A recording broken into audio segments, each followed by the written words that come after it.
is that all South Africans are equal before the law and anybody can be prosecuted. We also believe without fail that it is going to be important in future that we restore the integrity of the National Prosecuting Authority. Section 167 of the Constitution gives the President the right to appoint the National Director of Public Prosecutions. But we have found in our experience that oftentimes this process has allowed for patronage and for people connected to the President to be elected into such positions. And therefore, in this particular instance, we believe that before a replication of the Similani matter, we are calling that President Ramaphosa assist in that whoever the National Director of Public Prosecution will be subsequent to Mr. Abrams, that in fact this process be done in consultation with Parliament. This is the surest way to ensure accountability and transparency takes place, so that all of us are satisfied that the person appointed as the National Director of Public Prosecutions is in fact fit and proper for the role and will swear allegiance to their oath of office, which is to prosecute without fear or prejudice. Ladies and gentlemen, we celebrate yesterday's matter.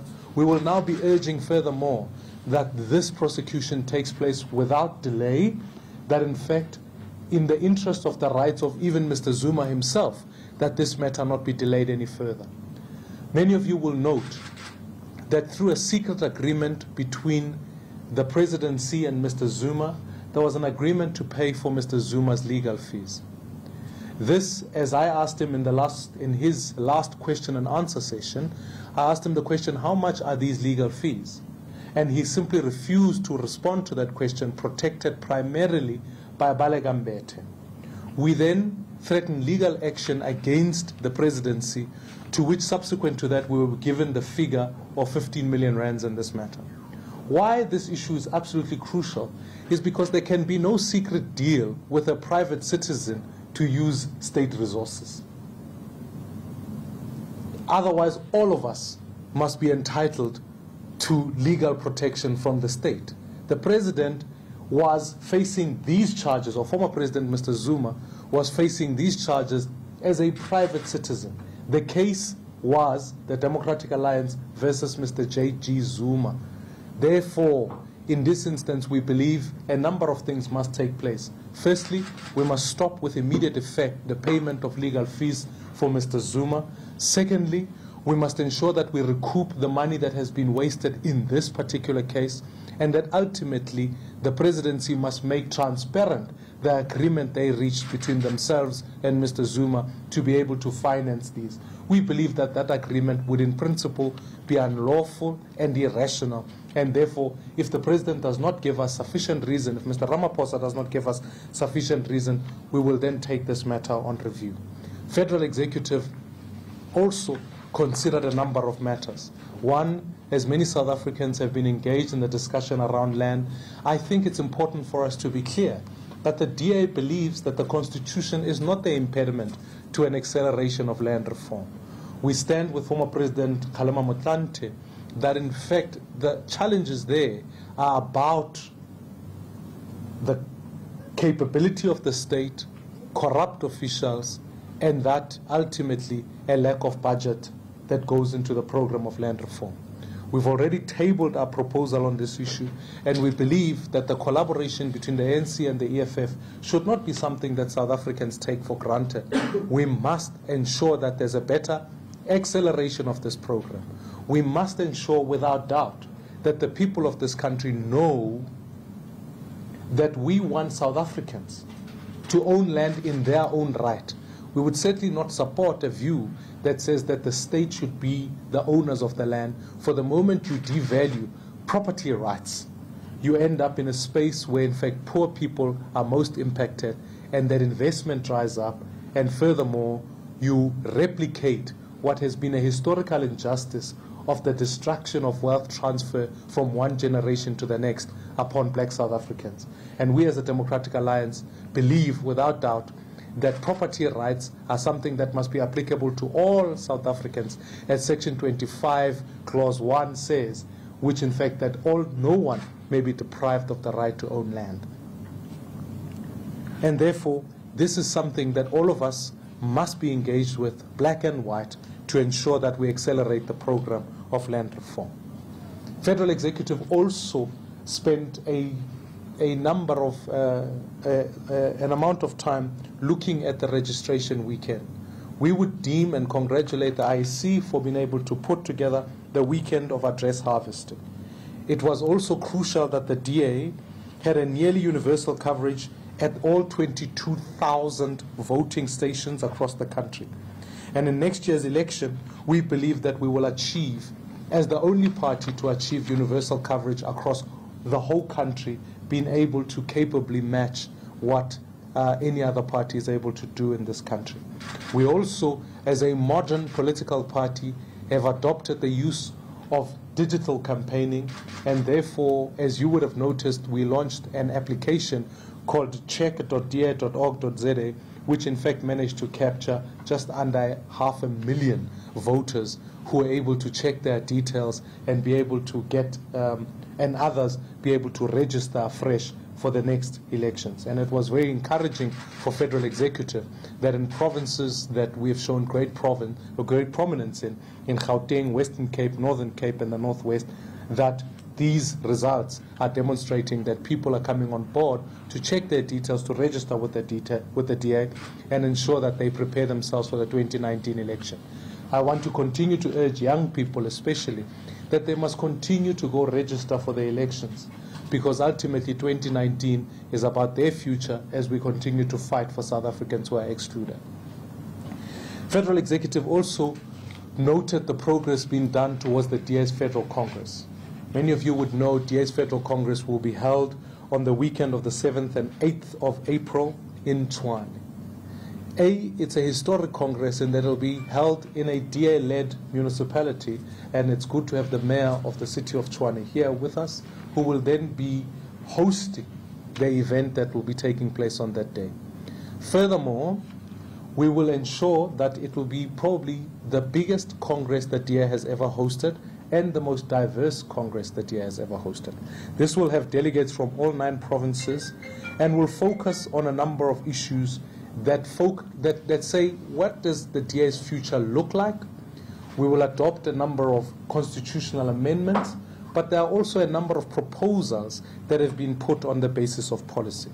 It will debate and vote on resolutions pertaining to the economy, healthcare, crime, housing, social grants, education, as well as looking at the tragedies that have taken place in South Africa recently as it speaks to Marikana and Life Esidimeni.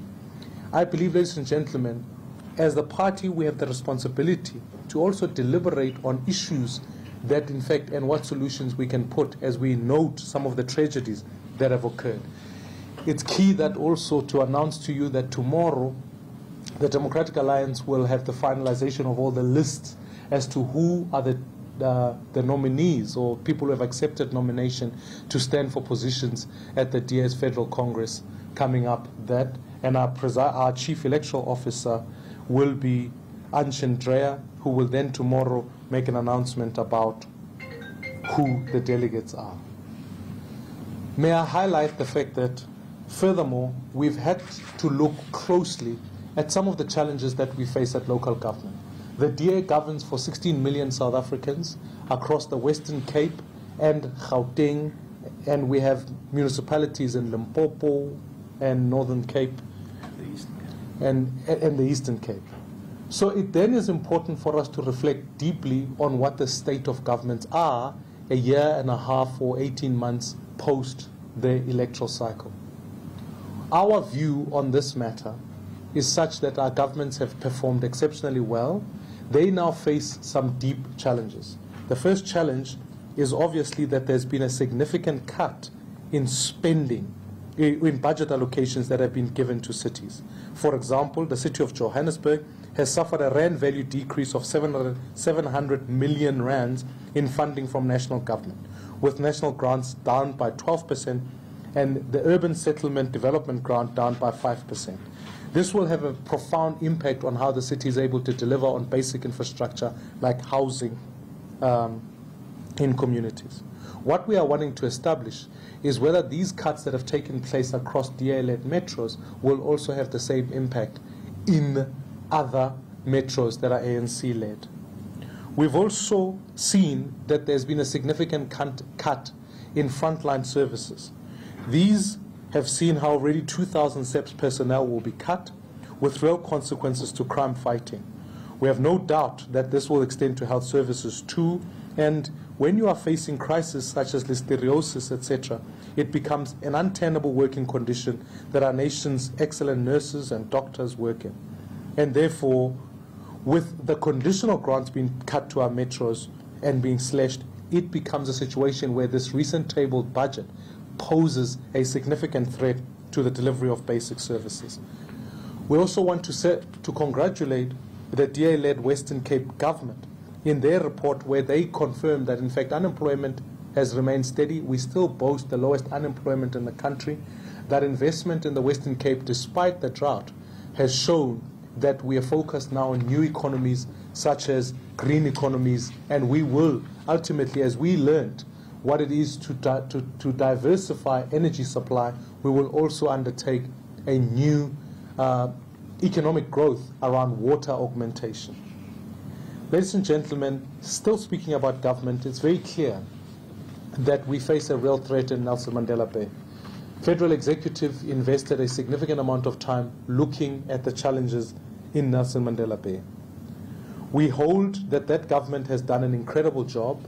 The decision by the EFF to punish the DA and ultimately move against a DA-led mayor because of the color of his skin is a decision that we simply cannot accept. It's therefore, as a result of that, we'll be engaging residents of Nelson Mandela Bay, requesting of them to sign a petition which is focused on Save Nelson Mandela Bay, and that to focus on the progress that that has done. Crispin Olivier warns quite deliberately that in fact in the book, How a City Gets Stolen, or How to Steal a City, this cannot be the status quo that we return Nelson Mandela Bay in. It will have profound damage to the people of Nelson Mandela Bay.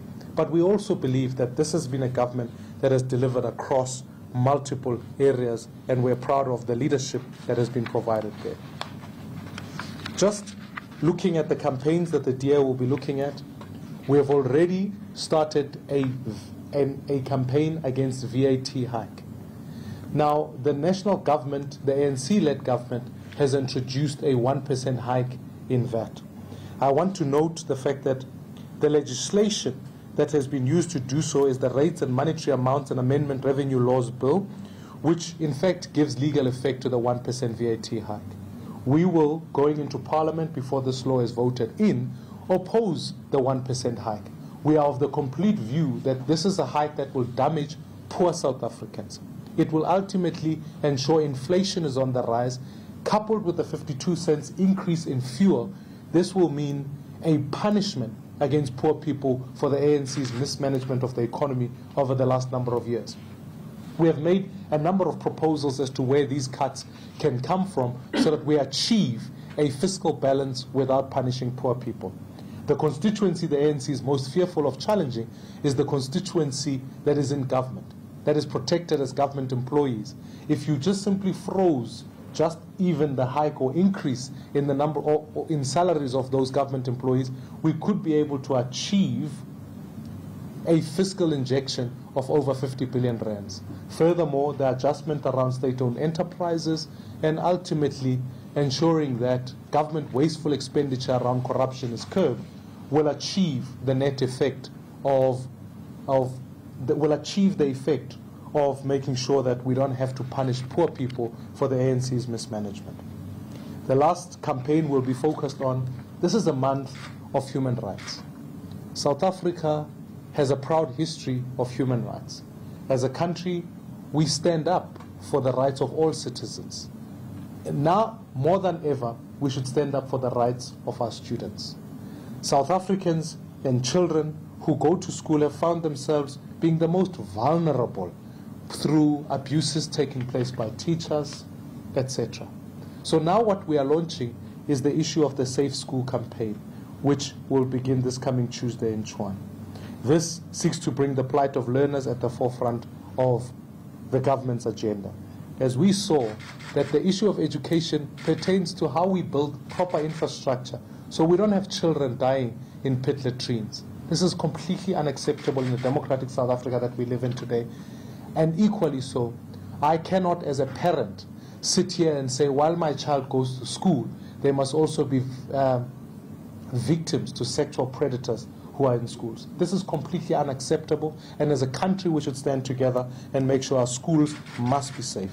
And therefore, we will continue urging Basic Minister Mmusi to support our call for interministerial intervention into this crisis, and this will culminate in a national letter to the President Cyril Ramaphosa, where dozens can sign, outlining the DA's 6 demands for basic education, which seek to ensure safer schools, which become hubs of learning, and to equip our young people to reach their full potential. Ladies and gentlemen, the fight to ensure that South Africa is a prosperous place, underpinned by our values of freedom, fairness, and opportunity, and that one day as a party we set our objective to say we need to be the party that governs South Africa in a way that we want to see it being governed, where prosperity can be achieved for all, continues. And therefore, between now and 2019, we'll use every opportunity in government, in opposition, in places where to serve the people, to earn the trust of voters, and to show that South Africa has another choice that seeks to defend constitutionalism and ultimately advance our values. So it's been a full weekend that considered a number of issues, and it's my great privilege to be able to present back to you the feedback as it pertains to the matters that are put at Federal Executive this weekend. Thank you very much.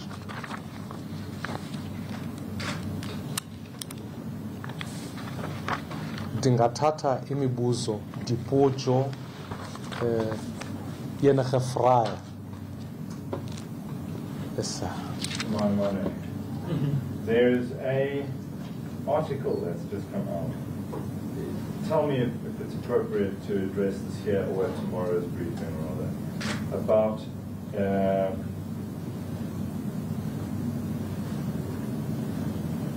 the DA wants to introduce powers to recall the employees. Can you confirm this? And then, of course, that would segue nicely into Patricia's bill. Is this as a result of the mayor of Cape Town? I think, okay.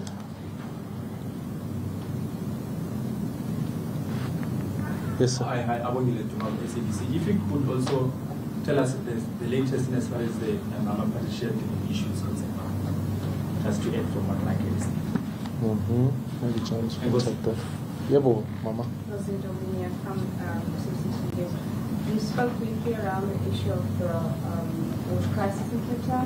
If you could just talk a little bit more about what resolutions you took with regards to that and what solutions you've come up with to try and further stay or day zero and also other information. Let me take those and then I'll do one last round. Or unless, are there any other questions? I think we'll cover. We'll have more, or you? Yeah. All right. You want more?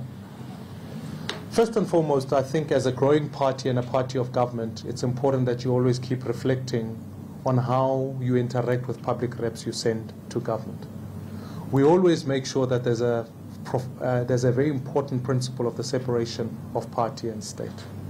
We also acknowledge the fact that as we govern in more places, we'll have multiple public representatives.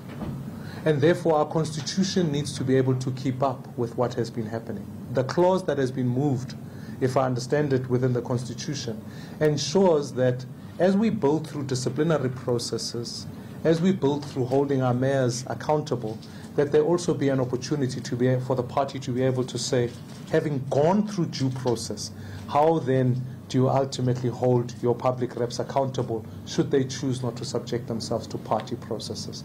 It's a mechanism to safeguard the organization. It's also a mechanism to safeguard the actual executive mayor so that their rights are upheld, but that they can know that their broader decision-making structure, such as the Federal Council, is able to make that decision.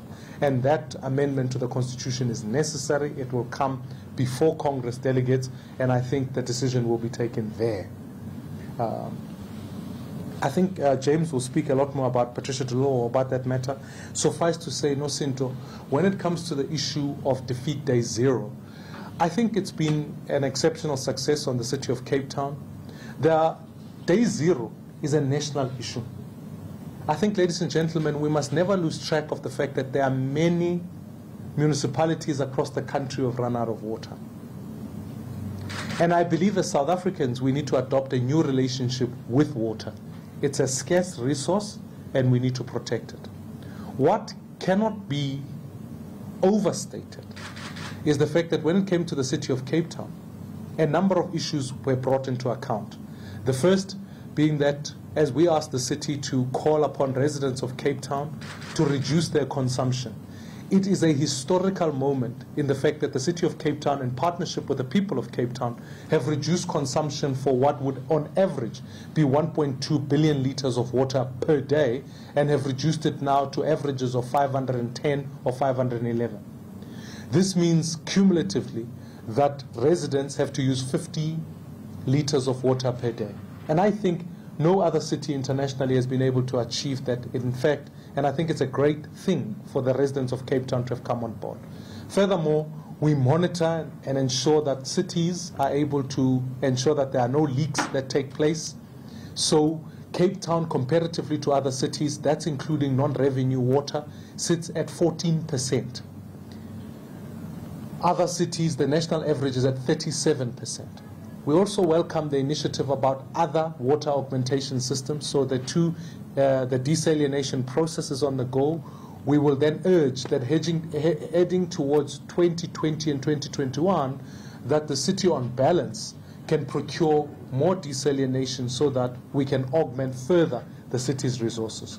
But I think, ladies and gentlemen, having moved on from Cape Town, it's going to be important that metros like Tshwane, Nelson Mandela Bay, and Joburg also begin to adjust their water relationship and their planning for the future, as the Ministry of Water and Sanitation needs to ensure that, in fact, our dam capacity is increased. And ultimately, I think the other question that must be asked is what happens to the national ministry where Nomvula Mokunyane has left it in such a disastrous situation when it comes to water relationship. And I think accountability must be affected on that score. In respect of Mayor de Lille, as you know, we had a federal executive meeting on the 14th of January, at which we resolved that Mayor de Lille would face disciplinary charges. The charge sheet was served on her early in February this year. Her trial was due to begin on the 5th of March. Her legal team requested a postponement. The hearing is now due to start on the 20th of March for 4 days, and we are hoping that all other things being equal, we can finish the trial within those 4 days. It is also the fact that she has launched a High Court application to review the report of the subcommittee of the Federal Executive, and at some point or another that may very well come into or complicate the trial. But we are hoping, since she herself has asked for her name to be cleared, that we will be able to proceed with the hearing without any other legal complications. Can I take the next round of questions? Yes, 2, 3, 4. And then I think we should finish there. Sure, please. Mike from NCA. So I don't know if you've received this criticism in the past about blurring the line between party and state. Yes. You said it yourself. You pride yourselves in drawing the distinction between party and state. We do. You being at the forefront of day zero, have you come under fire for it being a national government issue? As you say, it is a national issue. Why are you speaking at those conferences and not somebody else who's in a government position in the West Indies? Thank you very much. Let me take yours. You spoke about having a petition being made and signed by the community in the case for the NMB mayor, because the notice was set for the 29th, for the motion Yes. of no confidence. Can you please explain that, like, Sure. how do you expect that this work if the EFF do succeed in saying the Sure. All right. Just make sure I get.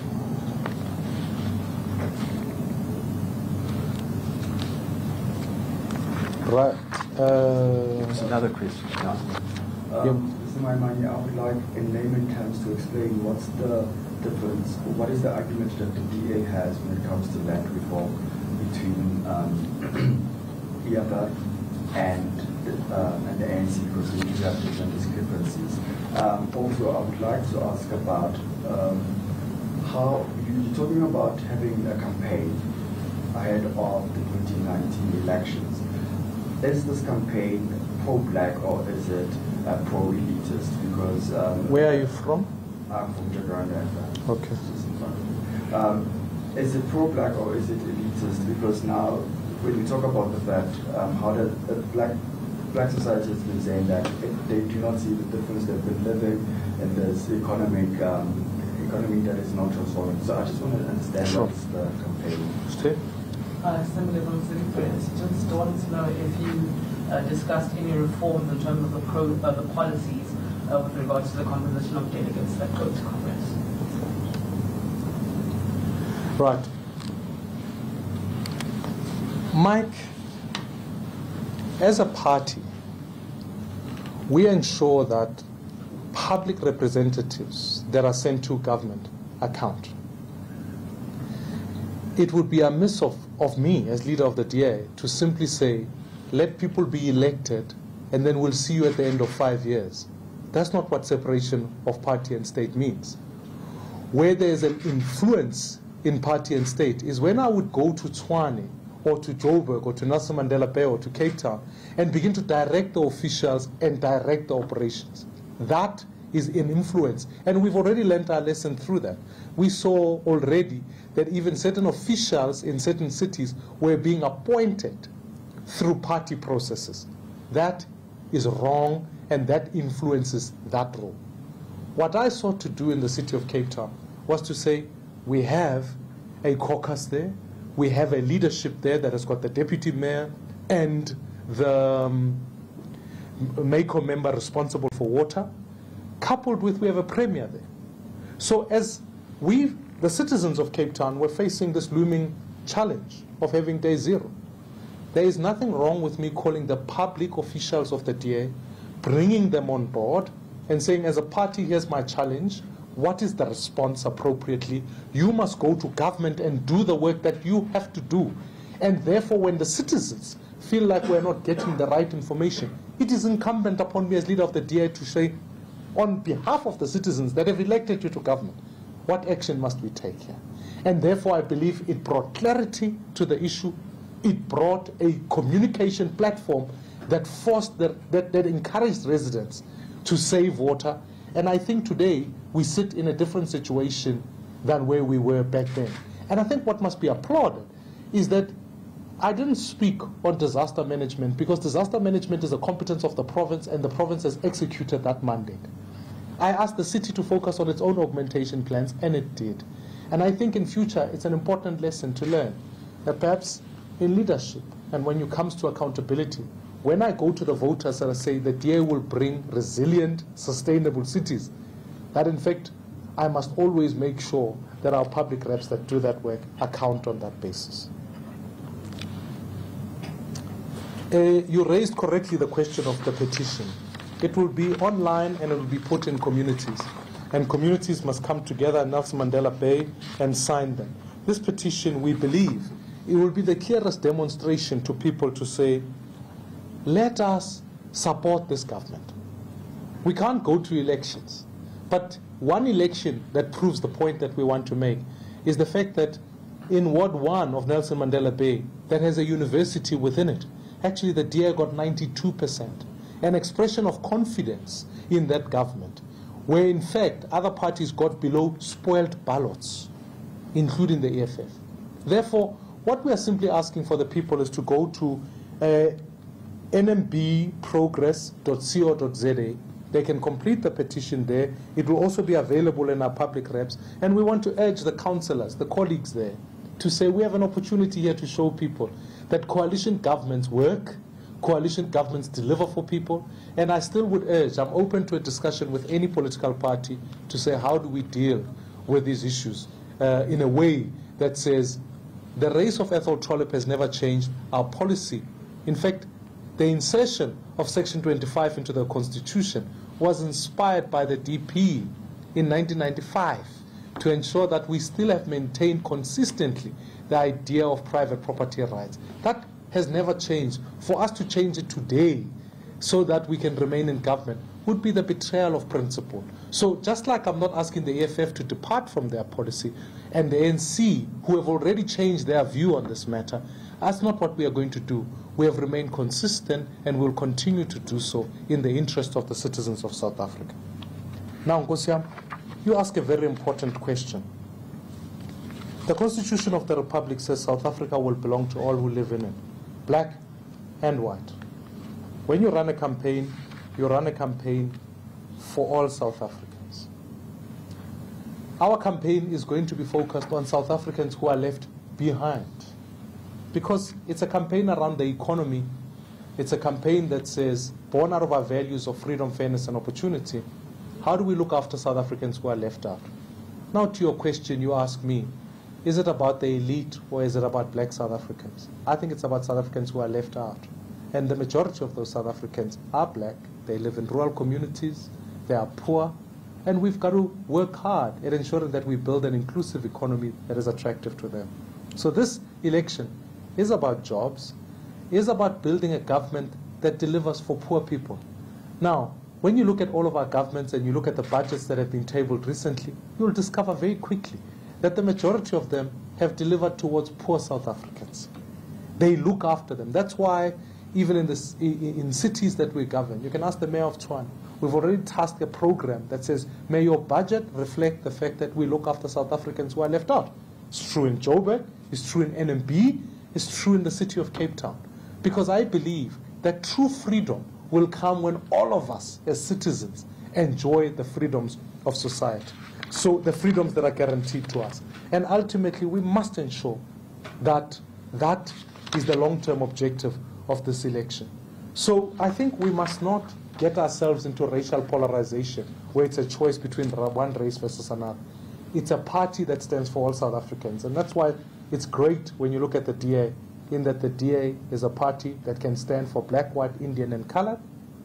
It's a party that stands for all South Africans, and we believe it's incumbent upon all South Africans to ensure that those who are left out are included. That's why the DA has a compelling offer. I think the day you get political parties that say, we only stand for this race, and another political party that says we stand for that race, then I think we will regress South Africa to pre-1994. You can't have black parties versus white parties. Then we are not democratic. And my fear is that even on the conversations about land, people have made it black people versus white people. Our land policy is easy. You ask me in layman terms to explain it to you. Section 25 is not the problem. It must be upheld. The Constitution is there. You can expropriate land with compensation. The Constitution makes provision for that. It says it must be just and equitable. We want black South Africans and to own land in their individual right, so that the land does not belong to the state. That's what the ANC and the EFF are saying. They say, let the land belong to the state. We are saying, no, let the land belong to you as an individual, as a South African, so that you can stand up and say, I can transfer my wealth to the next generation. We believe when it comes to even agricultural community, that share equity schemes are possible where people who work in that land can be co-owners of that land so that we build a prosperous society. And I think land reform has been put in there. And ultimately we reiterate our call for more than 4,300 state-owned farms and more than 1.9 million hectares of unused land to be distributed amongst emerging black farmers. That's what the DA wants, in simple terms. I think as far as Congress and the arrangements thereof, I think James can speak. Yeah, we have a situation where we developed a formula for the allocation of delegates. That formula was adopted by our Federal Council in 2011, where the party was much smaller. We now have a situation where we have over 2,000 branches of the party, and we've only got 2,200 delegates coming to the Congress. So you can understand that the allocation of delegates to branches poses a new challenge because we've grown in the meantime. But we are going to look at that to see whether there are unexpected or unanticipated consequences. But just in a crude sense, I think the majority are black. The vast majority of the people coming to Congress are not white, if I can put it to you in that term. So the changes that you plan on looking into, will they be implemented at this Congress? Well, we'll see whether they can be, but you know, we've only got less than a month to go before. I think, Stay, it's also important, and this is an important thing for the media to note here. In the DA, if you have an over-leaning towards membership as the only way to select people who come to Congress, you end up with all of these problems where you enhance membership. And in our party, you can join the party today and be a public representative tomorrow. We don't have this policy that says you must wait for years. So your natural problem is that it could be easy that if I was standing for opposition, I now go all across the country and soup up branches so that they can go vote for me at Congress. And that's why branch membership as the only way to allocate delegates to Congress creates a problem. And if you don't believe me, ask the PEC of the ANC in the Free State, KZN, etc. It ends up with these problems. And as James correctly points out, our formula now is focused on saying, let's achieve diversity, let's incentivize activism, and ask for South Africans from all walks of life to come through. And that's what the adjustment is.